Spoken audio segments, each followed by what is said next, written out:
સુરતના માંગરોળના ચકચારિત ગેંગરેપ કેસનો મામલો સામે આવ્યો છે। નામદાર કોર્ટે બંને આરોપીઓને કડક સજા સંભળાવી છે।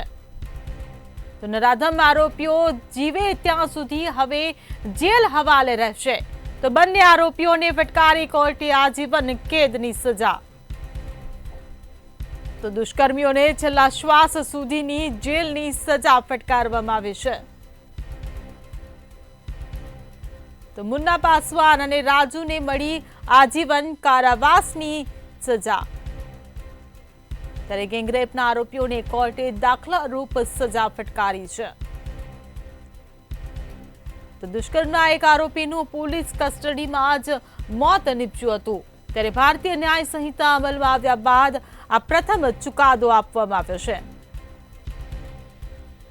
તો ગુના પ્રમાણે સજા હોવી જોઈએ તેવું કોર્ટે નોંધ્યું, વકીલે આ જણાવ્યું છે। તો કોર્ટે એ પણ નોંધ્યું છે કે આરોપી માનસિક વિકૃત છે। તો 18 પુરાવા અને 48 સાક્ષીઓના નિવેદન લેવામાં આવ્યા હતા। તો એટ્રોસિટી એક્ટ હેઠળ દંડ પણ ફટકારવામાં આવ્યો છે। તો ભારતીય ન્યાય સંહિતા અમલમાં આવ્યા બાદ આ પ્રથમ ચુકાદો આપવામાં આવ્યો છે। ગુના પ્રમાણે સજા હોવી જોઈએ તેવું કોર્ટે નોંધ્યું હોવાનું વકીલ દ્વારા નિવેદન આપવામાં આવ્યું છે। તો સુરતના માંગરોળના ચકચારિત ગેંગરેપ કેસનો મામલો સામે આવ્યો છે। નામદાર કોર્ટે બંને આરોપીઓને કડક સજા સંભળાવી છે। નરાધમ આરોપીઓ જીવે ત્યાં સુધી હવે જેલ હવાલે રહેશે। તો સંવાદદાતા રાબિયા સાલે અમારી સાથે સુરતથી લાઈવ જોડાઈ ગયા છે। જે રાબિયા, માંગરોળના ચકચારિત ગેંગરેપ કેસ મામલે નામદાર કોર્ટે બંને આરોપીઓને આજીવન કેદની સજા સંભળાવી છે, શું કહેશો વધુમાં? આખરે પીડિતાને ન્યાય મળ્યો છે એમ કહી શકાય છે। જ્યારે ગેંગરેપ થયો તો ગેંગરેપ બાદ એક પોલીસ દ્વારા પુરાવા એકત્ર કરવામાં આવ્યા હતા। ડે ટુ ડે જે છે ટ્રાયલ ચલાવવામાં આવી હતી અને ટ્રાયલ બાદ પણ જે કહી શકાય કે કોર્ટ દ્વારા બંને આરોપીઓને દોષિત જાહેર કરવામાં આવ્યા હતા। શનિવારે બે આરોપીઓને દોષિત જાહેર કરવામાં આવ્યા હતા। આજે જે છે તેમને સજા ફટકારવામાં છે આજીવન કેદની સજા, એટલે કે અંતિમ શ્વાસ સુધીની જે સજા છે એ ફટકારવામાં આવી છે। સાથે જ પીડિતાને 10 લાખના વળતરની પણ સરકારી વકીલ દ્વારા માંગ કરવામાં આવી હતી। મહત્વના પુરાવાઓ રજૂ કરવામાં આવ્યા હતા। તેની અંદર સાથે કેટલાક દંડ પણ ફટકારવામાં છે। આરોપીઓ જે છે જજની સામે આજે તમામ જે ટ્રાયલ ચાલી રહ્યું હતું, જે સજા ચાલી રહી હતી, આ તમામને વચ્ચે જે છે હાથ બાંધીને ઉભેલા પણ જોવા મળી રહ્યા હતા। તો આ સાથે જ જ્યારે માંગરોળના ચકચારિત જે બોરસા ગામ ખાતેની આજે વાત સામે આવી હતી, જેની અંદર કોર્ટે આજે સજા ફટકારી છે।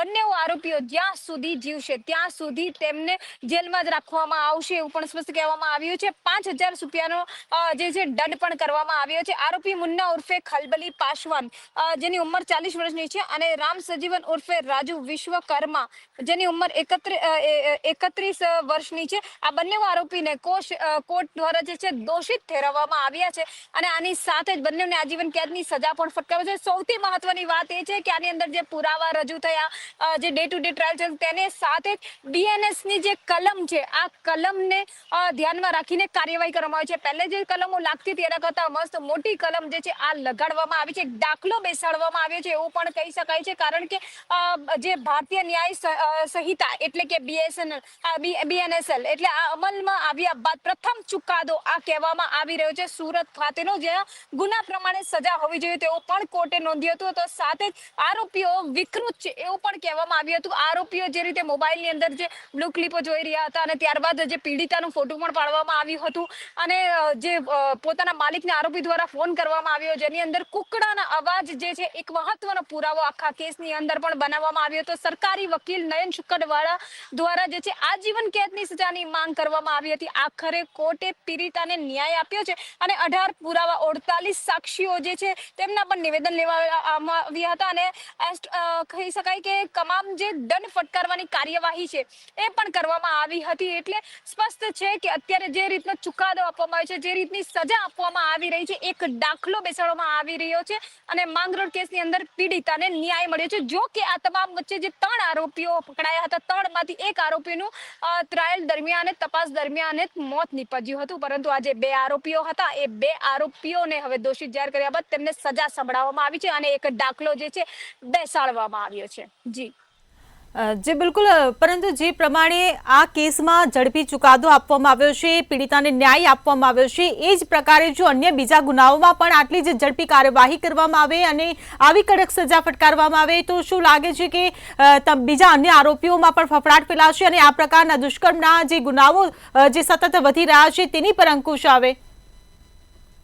જે રીતે આ કેસની અંદર સજા ફટકારવામાં આવી છે એની અંદર જે કલમ સૌથી મોટી જે લગાડવામાં છે, પહેલે આપણે જાણતા હતા કે આઈપીસીની કલમ લાગવામાં આવતી હતી, પરંતુ જે હવે બીજી જે નવી કલમનો જે ઉમેરો કરવામાં આવે છે, જેને ભારતીય ન્યાય સંહિતા કહી શકાય છે, જેને બીએનએસ ની જે કલમ કહેવામાં આવે છે, આ કલમની અંદર નવી જોગવાઈ, નવી સજા, જે નવા જે ગુનાઓ હોય છે, આ ગુનાઓને ધ્યાનમાં રાખીને સામે જે આરોપી હોય છે, આરોપી દ્વારા કઈ રીતનું કૃત્ય આચર્યું છે અને ત્યારબાદ સમગ્ર મામલાને ધ્યાનમાં રાખીને ચુકાદો એવો આપવામાં આવે છે જેનો એક દાખલો બેસાડી શકાય. જેવો આ કેસની અંદર દાખલો બેસાડવામાં આવ્યો છે, પીડિતાને ન્યાય મળ્યો છે. અન્ય જે કેસો આવશે હવેથી તે કેસોમાં પણ આ કડકથી કડક જે આ સજા છે, કડકથી કડક જે જોગવાઈ છે અને જે આ કલમ છે એ કલમ લગાડવામાં આવશે અને અન્ય કેસોને પણ એ જ રીતે ન્યાય મળી શકે સામેવાળા પક્ષને, પીડિતાને કે પછી અન્ય કોઈ કેસોમાં એવું કાર્ય પણ કરવામાં આવશે એવું પણ સ્પષ્ટ કહેવામાં આવી રહ્યું છે.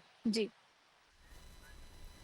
જી બિલકુલ, રાબ્યા, હર્ષ સંઘવીનું પણ એક નિવેદન સામે આવ્યું છે. ભારતીય ન્યાય સંહિતા માટે આ નવો યુગ તેમણે ગણાવ્યો છે. શું કહેશો એ નિવેદન પર? સ્પષ્ટ છે કે ગૃહ રાજ્યમંત્રી હર્ષ સંઘવી દ્વારા પણ જ્યારે પણ જ્યાં કથે કોઈ પણ ઘટના હોય કે તે પોતે દોડી જતા હોય, પોતે જે છે એ ઘટનાને ગંભીરતાથી નોંધ લેતા હોય અને જ્યારે માંગરોળની આ ગેંગરેપ કેસ જે સામે આવ્યો હતો, આ ગેંગરેપ કેસને લઈને પોલીસની ઉપર પણ ખૂબ જ દબાણ કરીને પીડિતાને ન્યાય અપાવવા માટે સ્પષ્ટ જે છે વોર્નિંગ પણ આપવામાં આવી હતી અને પોલીસ પણ જે છે રાત દિવસ આ મહેનતમાં લાગી ગઈ હતી અને ત્યારબાદ જ્યારે આ કલમની જો વાત કરી જ રહ્યા છે તો આ કલમ જે છે પહેલે સ્પષ્ટ, જે મેં પહેલે કીધું કે પહેલે પણ જે આઈપીસીની કલમ હતી એ બાદ આ જે કલમ આવી રહી છે, આ કલમ જે આવી છે એને લઈને ક્યાંક ને ક્યાંક હવે બીએનએસ જે કલમ છે કાર્યવાહી જે છે કડક કરવામાં આવી છે. કારણ કે પહેલેની કલમની અંદર પહેલે એટલા ગુના નહીં થતા હતા, પહેલે એટલી જોગવાઈ નહીં હતી જેટલી અત્યારે છે. પહેલે પોક્સોના ગુના પણ એટલા નથી થતા, પરંતુ હવે જે છે પોક્સોના ગુનામાં પણ સતત વધારો થઈ રહ્યો છે, અન્ય ઘટનાઓમાં સતત વધારો થઈ રહ્યો છે, જેથી ન્યાયાધીશ પણ કહી શકાય કે જે ન્યાયાલય છે ને તેમના દ્વારા લોકોને ન્યાય આપવા માટે આ કલમનો હવે જે છે અમલ કરવામાં આવશે અને કડકથી કડક સજા આપીને એક દાખલો ચોક્કસથી બેસાડવામાં આવશે કે અન્ય ફેરી એટલે કે બીજી ફેરી કોઈ પણ આ રીતને કોઈ કૃત્ય કરવા પહેલા કે ઘટના કરવા પહેલા વિચારશે. જેથી જ ગૃહ રાજ્ય મંત્રી હર્ષ સંઘવી પણ કાયમ જે પણ આ ઘટનાઓ ઘટતી હોય કે પછી જે ન્યાય લોકોને મળવો જોઈએ એને લઈને આજે સંવિધાન છે એના સાથે જ રહેતા હોય છે અને તેમના દ્વારા પણ આ જે માંગરોળનો કેસ છે, માંગરોળના કેસની અંદર પણ પોલીસને પણ સ્પષ્ટ સૂચના પીડિતાને ન્યાય અપાવવા માટેની આપવામાં આવી હતી. જી રાબ્યા, સમગ્ર માહિતી બદલ આભાર. તો માંગરોળના ચકચારિત ગેંગરેપ કેસનો મામલો, નામદાર કોર્ટે બંને આરોપીઓને કડક સજા સંભળાવી છે. નરાધમ આરોપીઓ જીવે ત્યાં સુધી જેલ હવાલે રહેશે. બંને આરોપીઓને કોર્ટે આજીવન કેદની સજા ફટકારીને પીડિતાને ખરા અર્થમાં ન્યાય અપાવ્યો છે. તો દુષ્કર્મીઓની છેલ્લા શ્વાસ સુધીની હવે જેલની સજા મળી છે. ત્યારે મુન્ના પાસવાન અને રાજુને મળી આજીવન કારાવાસની સજા. ગેંગરેપના આરોપીઓને કોર્ટે દાખલારૂપ સજા ફટકારી છે. તો દુષ્કર્મના એક આરોપીનું પોલીસ કસ્ટડીમાં મોત થયું હતું. ત્યારે ભારતીય ન્યાય સંહિતા અમલમાં આવ્યા બાદ આ પ્રથમ ચુકાદો આપવામાં આવ્યો છે. તો ગુના પ્રમાણે સજા હોવી જોઈએ તેવું કોર્ટે નોંધ્યું હોવાનું વકીલ દ્વારા જણાવવામાં આવ્યું છે.